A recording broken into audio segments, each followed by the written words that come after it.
There were at least two things that Paul always focused on in new cities. The first one was the synagogue, the God-fearing, the people who had some knowledge already of the God of the Bible, the people who knew something about Moses, knew something about the Old Testament, as we call it, knew something about the God who created the world and who called men to live in accordance with his revelation.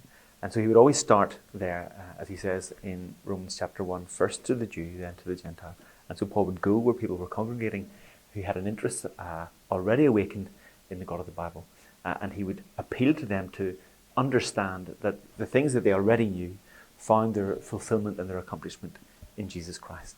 And so he would point them and persuade them and argue with them and try to show them that Jesus is the fulfillment of everything that God promised in the Old Testament. And that's where he would start. Sometimes that went okay, sometimes that went not so well. We know that from Acts.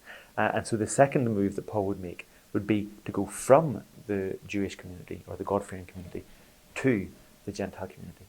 And that would mean that Paul would be moving into what you might call contextualization mode.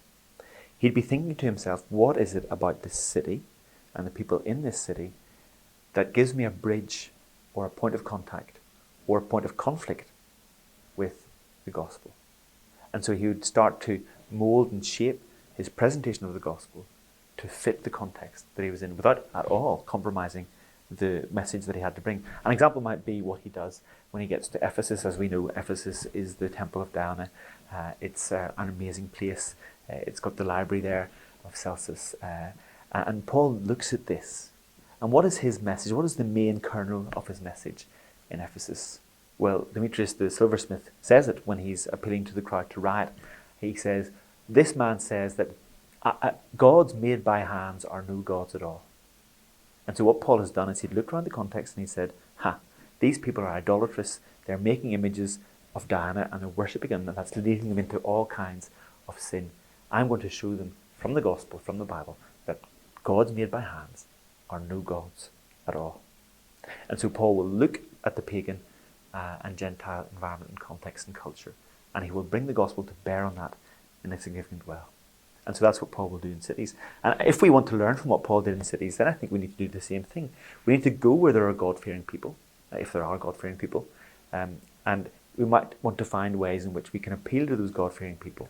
It might be Catholic background or Orthodox background, it might be Muslim background, people who have an idea already that a creator God exists, and appeal to them to see in Jesus Christ the fulfillment of all that they hope, all that they believe. And then, having done that, go from there to the secular context, the people who reject a belief in God, and to find what it is in their culture that makes them tick, and then to go after that thing with the gospel.